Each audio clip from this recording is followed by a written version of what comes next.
Welcome to my channel SS academy of physics. বন্ধুরা নিশ্চয়ই ভালো আছো। আজকে আমরা ক্লাস শুরু করব। আজকের টপিক হচ্ছে ড্রিপ ভেলোসিটি। আমার অনেক স্টুডেন্ট বলেছে ড্রিপ ভেলোসিটি স্যার আমি বুঝতে পারছি না, আপনি স্যার একটা ছোট এবং খুব সোজাভাবে একটু বুঝিয়ে দিন, ছোট এবং সোজাভাবে। আমি তোমাকে বলি, drip velocity is very complicated topic. আমি চেষ্টা করছি বিষয়টাকে একদম সোজা করে যাতে ছাত্ররা বুঝতে পারে। আমি কিন্তু এটা অ্যাকচুয়ালি কি বলতো, একটা সত্যিই কমপ্লিকেটেড টপিক। যদি আমি ইন ডিটেল আলোচনা করি আমি মিনিমাম 1.5 ঘন্টা টাইম নেব, কিন্তু আমি চেষ্টা করছি উইদিন 20 মিনিটস বা 30 মিনিটস এটাকে বোঝানোর।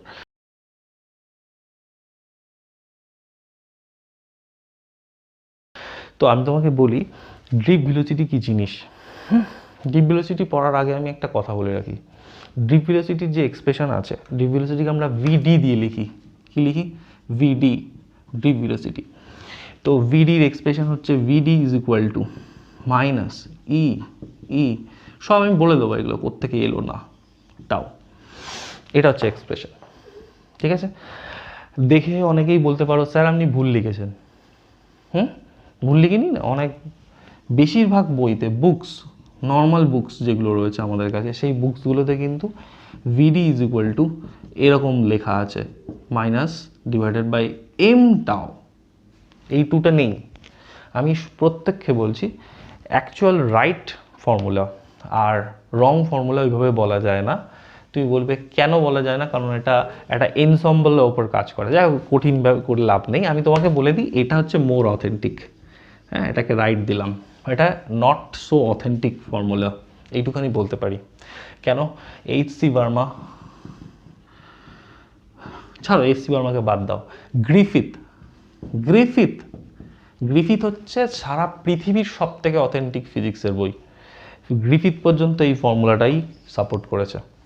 এবং রাজস্থান কোটা এবং অন্যান্য যে বিভিন্ন ইনস্টিটিউট, যে ইনস্টিটিউটগুলোতে আমি নোটস ফলো করি, সেই নোটসগুলোতেও কিন্তু আমি এটাই দেখেছি ফর্মুলা। কিন্তু আমাদের যে নর্মাল বইগুলোতে এই ফর্মুলা দেওয়া আছে, দ্যাট ইজ রং। ওকে, চলো শুরু করি। এটা বলে শুরু করলাম, খুব সহজ করে সোজা করে বোঝার চেষ্টা করছি, ঠিক আছে?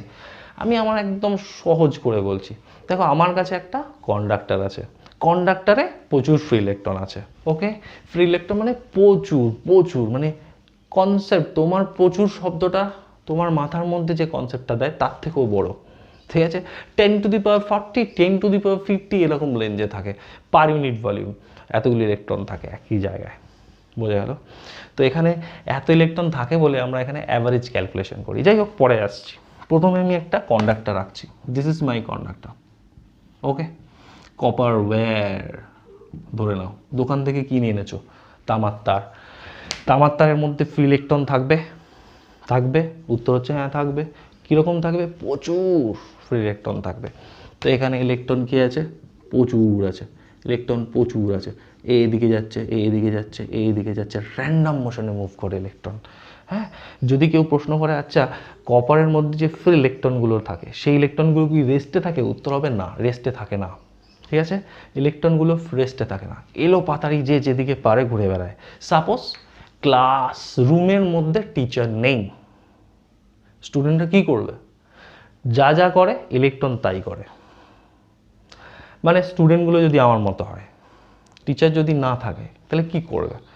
যে যেদিকে পারবে ছোটাছুটি করবে, মারামারি, আরও কিছু কিছু অনেক কিছু, মানে তার র্যান্ডাম অ্যাকশন করবে, তাই না? এই দিকে যাবে, সেই দিকে যাবে। তো ইলেকট্রনগুলোর ক্ষেত্রে তাই। তো ইলেকট্রনগুলো এদিকে যাবে, এদিকে যাবে, ও দিকে যাবে, ঠিক? এবং বিভিন্ন দিকে যাওয়ার ফলে তাহলে ফার্স্ট কোশ্চেন হচ্ছে কন্ডাক্টর মধ্যে ইলেকট্রনগুলোর কীরকম মোশনে থাকবে? র্যান্ডাম মোশনে থাকবে। লিখে দিই আমি, র্যান্ডাম chaotic মোশন, র্যান্ডাম মোশনে থাকবে। এই র্যান্ডাম মোশনে থাকার পিছনে কারণ কি? কারণ কি কেন র্যান্ডাম মোশনে থাকবে? এরকম মুভ করবে কেন? সবসময় ভাইব্রেট করবে, মুভ করবে কেন? এই ওদিকে যাবে, কেউ উপরে যাবে, কেউ নিচে যাবে, কেউ সাইডে যাবে, ডান দিকে, বাঁ দিকে, নিচে, বিভিন্ন দিকে। কেউ বলতে পারবে না কে কোন দিকে যাবে। তো এটা কেন হয়? থার্মাল অ্যাজিটেশনের জন্য হয়, থার্মাল অ্যাজিটেশন। এবার তুমি বলবে থার্মাল অ্যাজিটেশন, সেটা আবার কি? থার্মাল অ্যাজিটেশন হচ্ছে যে কোনো বডির যে টেম্পারেচার থাকে, ভালো করে শুনে রাখো, প্রত্যেকটা বডির টেম্পারেচার থাকে। আমার বডিতেও টেম্পারেচার আছে। টেম্পারেচার থাকার জন্য মলিকুলগুলো ভাইব্রেট করতে থাকে। এবং তার মলিকুলগুলো ভাইব্রেট করতে থাকে মানে কি, এটা এনার্জির জন্য হয়, ইন্টারনাল এনার্জির জন্য হয়, যেটা টেম্পারেচার উপর ডিপেন্ড করে। এবার প্রশ্ন হচ্ছে যে এই মলিকুলগুলো ভাইব্রেট করলে মলিকুলের সঙ্গে যদি ইলেকট্রন ফ্রি থাকে, অ্যাটম থেকে বেরিয়ে যেতে পারে, মলিকুল থেকে বেরিয়ে যেতে পারে, সেখানে ইলেকট্রনগুলো কী হয়, ভাইব্রেট করার জন্য ওই এনার্জিটা পেয়ে ইলেকট্রনগুলো কাইনেটিক থিওরি অফ গ্যাসের মলিকুলগুলো যেরকম মানে মোশন অ্যাচিভ করেছিল, এখানে এই ইলেকট্রনগুলো ঠিক সেরকম মোশন অ্যাচিভ করবে। ঠিক আছে, তো এইগুলো এখন প্রশ্ন হচ্ছে তাহলে কি বললাম, মানে এক কথায় বলবো যে আমি একটা যদি কন্ডাক্টর নিই, তার ফ্রি ইলেকট্রনগুলো র্যান্ডম মোশনে থাকে, যে যেদিকে পারে সেদিকে মুভ করতে শুরু করে, ঠিক, যে যেদিকে পারে, ঠিক আছে, মুভ করতে শুরু করে, র্যান্ডম মুভ করছে।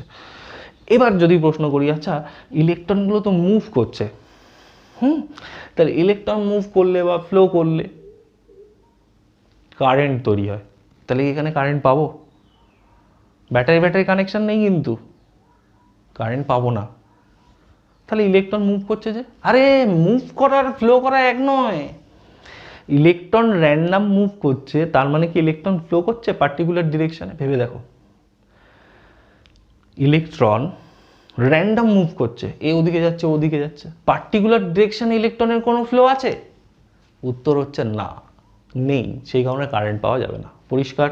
তো আমি কনসেপ্টটা এরকমভাবে দিতে পারি যে এখানে এনখানা ইলেকট্রন আছে। কখানা ইলেকট্রন আছে? এই পুরো আমার স্যাম্পেলটাতে এনখানা ইলেকট্রন আছে, প্রত্যেকের ভেলোসিটি হচ্ছে u1, u2, u3 un। এদের যদি আমি যোগ করে দিলাম un, যোগ করে দিলে 0 পাবো, 0, অর্থাৎ পার্টিকুলার ডিরেকশানে কোনো ফ্লো বা ভেলোসিটি থাকে না। ওকে, এবার ভালো করে শোনো, ভীষণ ইম্পর্টেন্ট কনসেপ্ট, ভীষণ ইম্পর্টেন্ট কনসেপ্ট।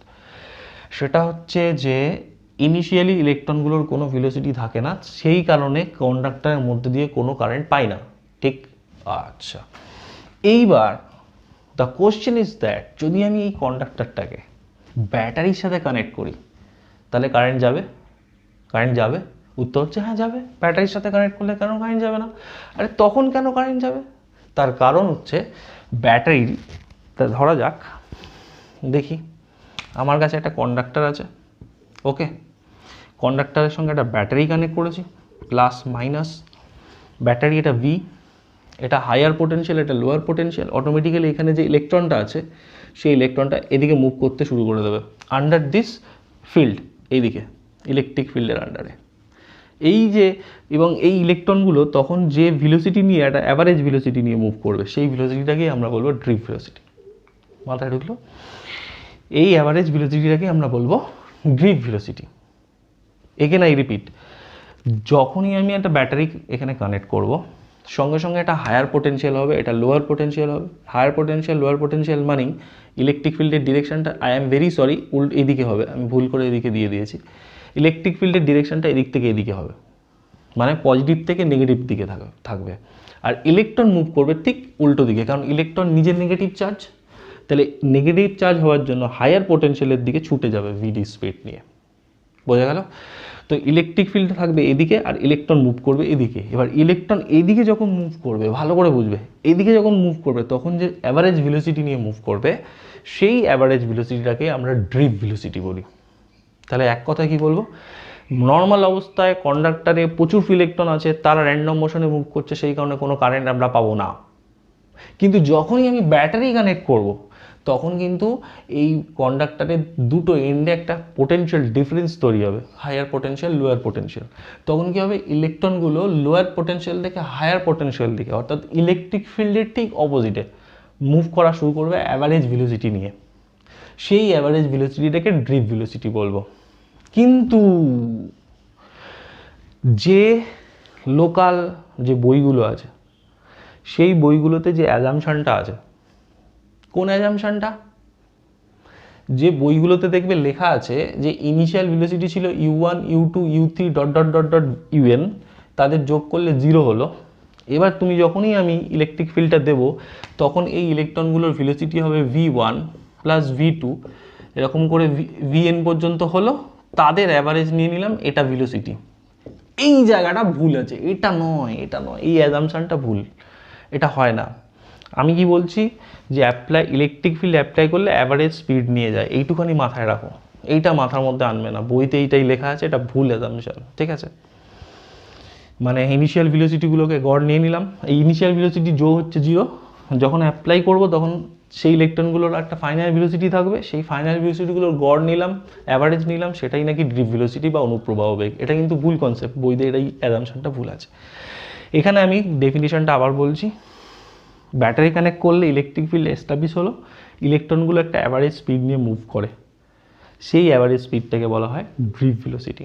চলো শুরু করি। এবার আমি কিন্তু আমার যে অ্যাজাম্পশনটা অ্যাকচুয়ালি ঠিকঠাক সেটাকে আমরা ধরে এগোবো, ঠিক আছে। যেটা আচ্ছা, আমরা এরকম ধরবো যে সাপোজ এইটা হচ্ছে আমার ওই স্পেসিমেন কন্ডাক্টরটা, এটা পজিটিভ, এটা নেগেটিভ পোটেনশিয়াল, মানে ব্যাটারি লাগানো আছে এখানে, এটা পজিটিভ, এটা নেগেটিভ।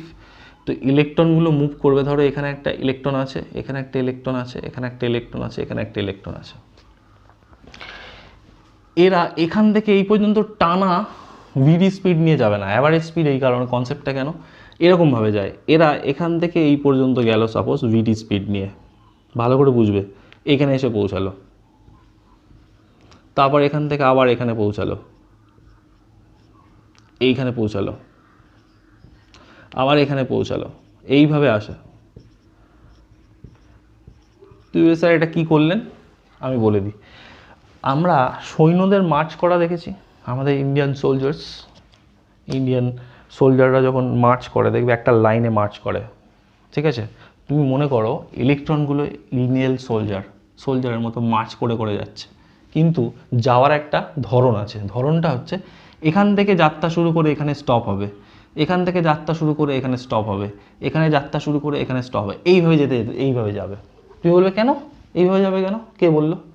আমি বলছি, যখন ইলেকট্রন যায় না এক জায়গা থেকে আর এক জায়গায় যায় না, ধাক্কা খেতে খেতে যায়, তার মানে ওরা একটা কনস্ট্যান্ট একটা ভেলোসিটি বা অ্যাক্সেলারেশন নিয়ে মুভ করে না, ধাক্কা খেতে খেতে যায়। এই ধাক্কা খাওয়ার ক্ষেত্রে আমি একটু ভালো করে বুঝবে, এখান থেকে এই পর্যন্ত এই যে মোশনটা, এটা কিন্তু অ্যাক্সেলারেটেড মোশন, এই কারণ আন্ডার ইলেকট্রিক ফিল্ড মুভ করছে, ইলেকট্রিক ফিল্ড মানে ইলেকট্রনগুলোর উপর ফোর্স অ্যাপ্লাই হচ্ছে তবে কিন্তু মুভ করছে। এইখান থেকে এই পর্যন্ত যে ভেলোসিটি নিয়ে যায় সেই ভেলোসিটিটাকে ভিডি লিখবো, এখানেও ভিডি স্পিড নিয়ে যাবে, এখানেও ভিডি স্পিড নিয়ে যাবে, এই কনসেপ্টটাকে আমরা বলছি average velocity.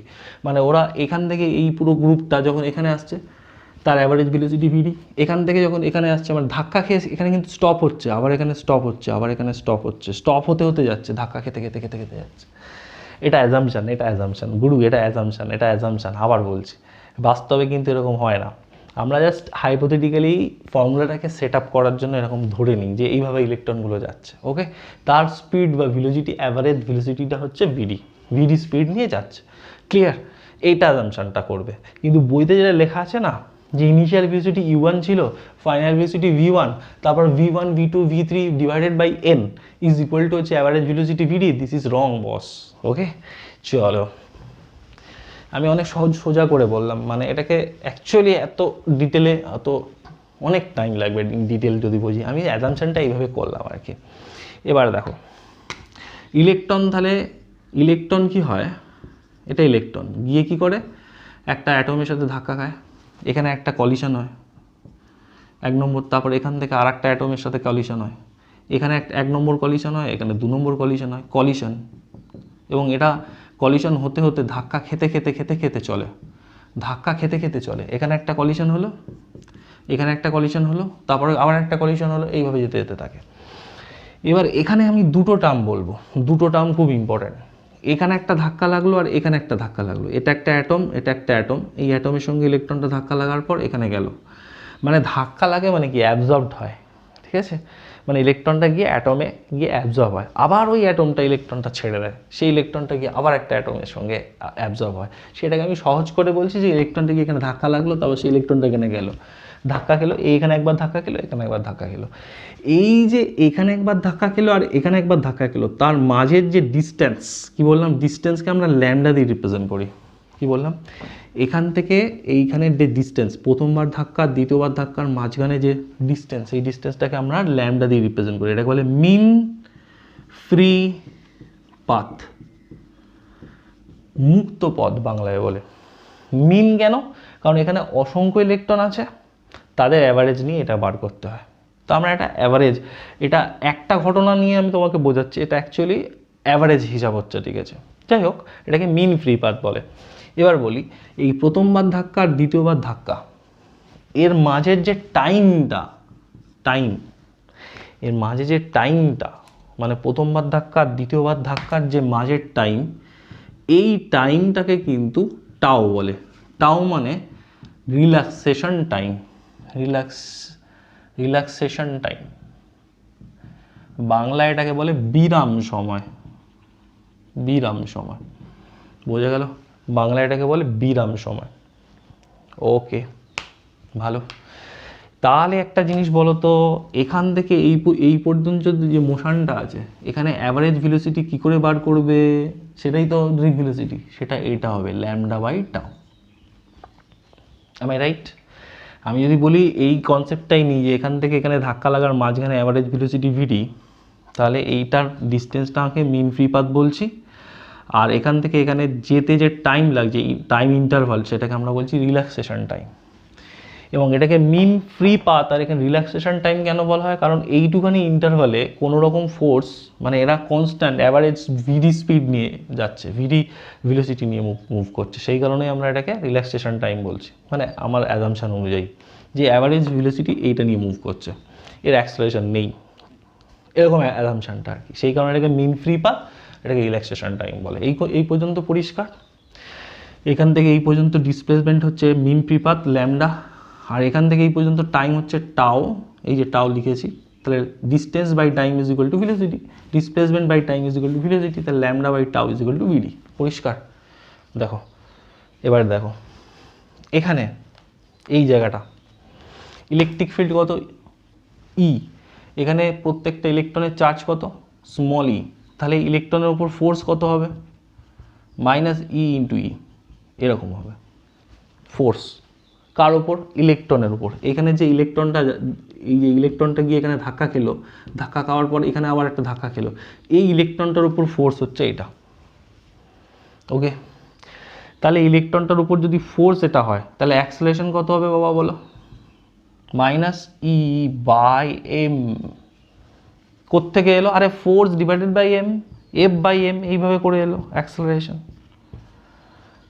Acceleration equal to F by M, তাহলে আমি কি করলাম? এফ বাই এম করলাম, এফ এটা, তাকে এম দিয়ে ভাগ করলাম, অ্যাক্সেলারেশন পেয়ে গেলাম। পরিষ্কার? ওকে, এবার আমি কি বলছি দেখো, আমার হিসাব দেখো, শুরু করছি এবার এইখানে পুরো গল্পটা বলি, এটা মুছিয়ে, এই পর্যন্ত থাক, এটা ইম্পর্ট্যান্ট।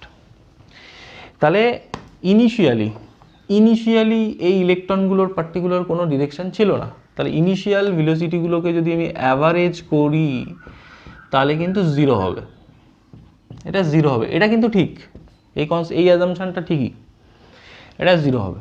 তার মানে এটা ইনিশিয়াল ভেলোসিটি, তার মানে initial average velocity is equal to zero. আর ফাইনাল ভেলোসিটি, মানে এখান থেকে এই পর্যন্ত গেল, ফাইনাল ভেলোসিটি কত হবে?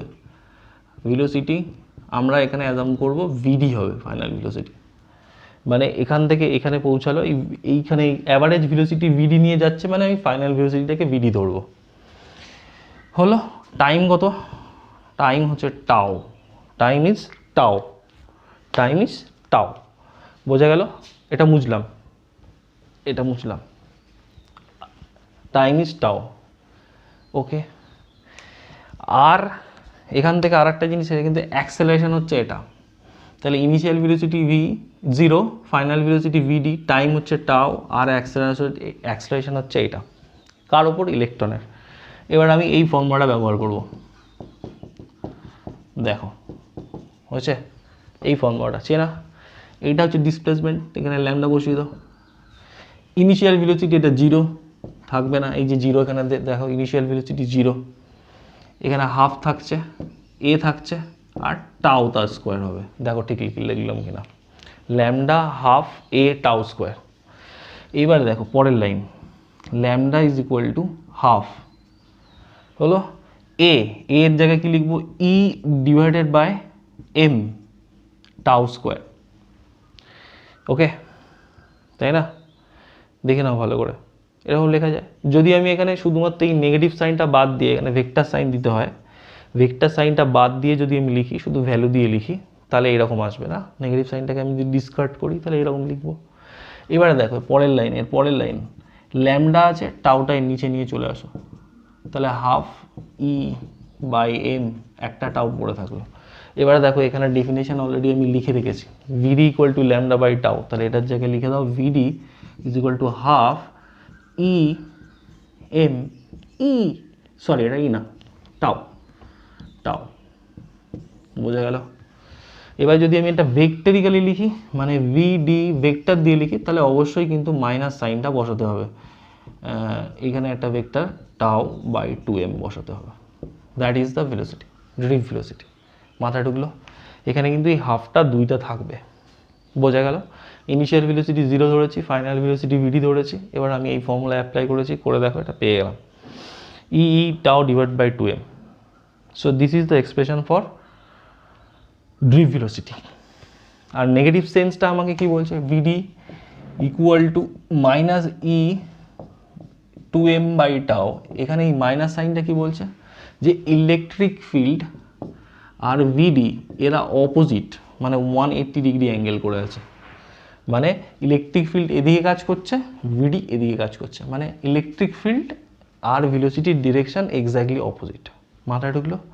এবার দেখো এইটা মোটামুটি হচ্ছে ভিডির এক্সপ্রেশন। এবার ভিডিটা দেখতেই পাচ্ছ, ভিডিটা ইলেকট্রিক ফিল্ডের ওপর ডিপেন্ড করছে, টাওয়ের ওপর ডিপেন্ড করছে, আরও অনেক কিছুর ওপর ডিপেন্ড করছে, আমরা আস্তে আস্তে শিখব। তো এটা হচ্ছে ভিডির এক্সপ্রেশন। বোঝা গেল না? বোঝা গেল না? তাহলে এখানে কিন্তু এখানে এই ভিডি থেকে আমরা অনেক কিছু বার করতে পারি। আমরা যেমন বলে দিই, ভিডি থেকে আমরা কারেন্ট বার করতে পারি, ভিডি থেকে আমরা আর বার করতে পারি, রেজিস্ট্যান্স, ভিডি থেকে আমরা রো বার করতে পারি, এতগুলো জিনিস বার করতে পারি। এবং এই আর, রো, আই এগুলো কোন কোন ফ্যাক্টরের উপর ডিপেন্ড করে সেগুলো আমরা ডিপ ভেলোসিটির কনসেপ্ট দিয়ে ব্যাখ্যা করতে পারি। আর আমি বলি এই সমস্ত ব্যাখ্যা আমি করব, কিন্তু এই ভিডিওতে না, এর পরের ভিডিওতে পার্ট 2তে করব। ডিপ ভেলোসিটির সেকেন্ড পার্টে আমরা কারেন্টের সঙ্গে ডিপ ভেলোসিটির সম্পর্ক কী, সেখান থেকে কি করে ওহমস ল পাচ্ছি, সেখান থেকে রেজিস্ট্যান্সের কনসেপ্ট কীভাবে আসে, সেখান থেকে কিভাবে আমরা রেজিস্টিভিটির কনসেপ্ট পাই, সমস্ত কিছু আমরা আলোচনা করব সেকেন্ড ভিডিওতে। Thank you very much.